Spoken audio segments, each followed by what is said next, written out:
Welcome to health and care tips in Urdu.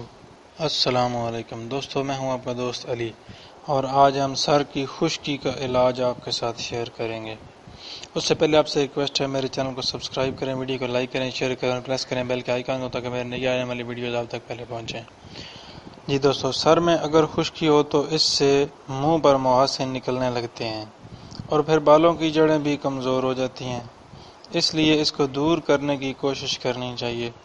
اور خشکی دور کرنے کے لیے ہم مفید نسخہ آپ کو بتانے جا رہے ہیں۔ نسخہ نوٹ فرما لیں۔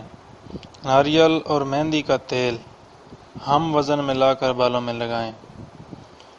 اگر یہ نہیں کر سکتے تو لسی سے سر دھونے سے بھی خشکی دور ہو جاتی ہے، اور اگر یہ بھی نہیں کر سکتے تو دہی میں تھوڑا سا میٹھا یعنی تل کا تیل ڈال کر سر دھونے سے آدھا گھنٹہ پہلے بالوں میں لگائیں اور پھر نیم گرم پانی سے سر دھو لیں، اس سے بھی خشکی دور ہو جائے گی۔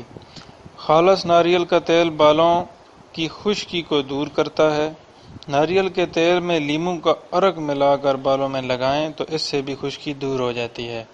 دہی میں ناریل پیس کر ملا لیں، سر دھونے سے آدھا گھنٹہ پہلے بالوں میں اچھی طرح لگائیں اور پھر بال دھو لیں، اس سے بھی خشکی دور ہو جاتی ہے۔ سرسوں کا تیل اور سنگترے کے چھلکے ملا کر رکھ دیں کسی جار میں، 7-8 دن پڑے رہنے دیں، پھر اس کے بعد چھلکے پڑے رہیں وہ نہیں نکالنے، سرسوں کا تیل بالوں میں لگائیں، اس سے بھی خشکی انشاءاللہ دور ہو جائے گی۔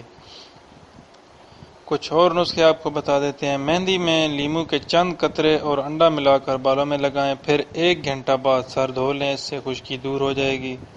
سر دھونے سے پہلے لیموں کا رس بالوں میں لگانے سے بال چمکدار ہو جاتے ہیں۔ بہت جلد ایک نئی ویڈیو کے ساتھ آپ کی خدمت میں حاضر ہوں گے۔ اپنی دعا میں یاد رکھیے گا، تب تک کے لیے اللہ حافظ۔